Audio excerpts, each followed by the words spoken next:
I guess the one that we touched on right at the start is biophilic design, which it's got nothing to do with it's stuff that anybody can do at any time because it's not connected to the building code.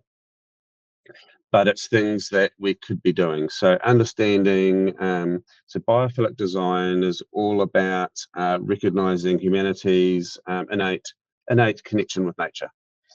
And what I mean by that is when you're stressed, when life gets tough, when things go wrong, what do? We go for a walk in the bush or we go for a walk along the beach. We get away from our four walls and a floor and a roof, and we get out of that space and we put ourselves in an environment where there are no parallel lines, no flat surfaces.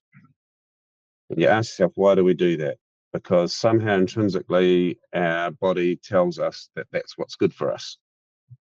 So why do we create spaces that are counter to that environment?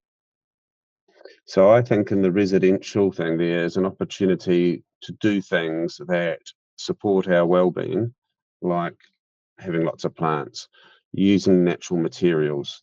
One of the big ones that I've become quite passionate about is understanding acoustics. So you can have a beautiful, beautiful home and the noise does not bring about calm or peace or serenity.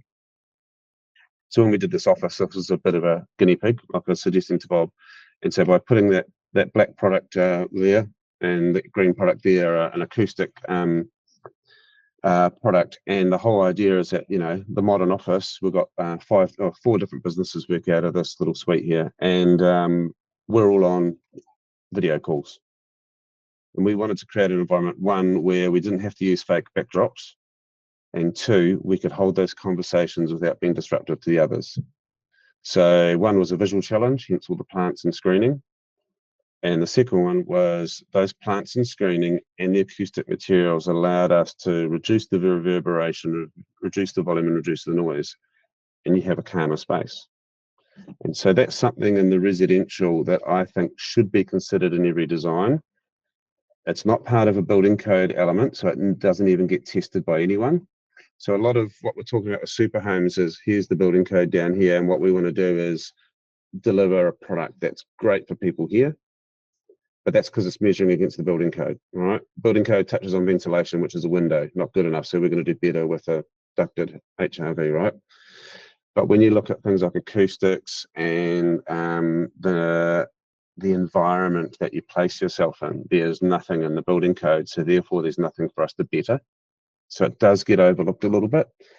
So it's just something that I think is easy to implement in many ways, and in a renovation or a new build, even easier to plan. If you consider where you might want to improve the acoustics, you know, if you've got a large living space, do we want all that noise when there's 5 or 6 people and a TV in that space? Can we make that a slightly calmer place to be in and still enjoy being associated with all those people and activity? That's a design consideration, and you probably won't get clients asking for it because people probably, one, we're not prompting that conversation. It's not a conversation you see presented to yourself, but when you talk about it, everybody goes, oh, you know, I really would want that. I can see myself in that calm, quiet, peaceful, natural space. That sounds really, really lovely. I'd really like that. But until we have that conversation, nobody's thinking about it, and it's definitely a little bit, you know, out of the periphery.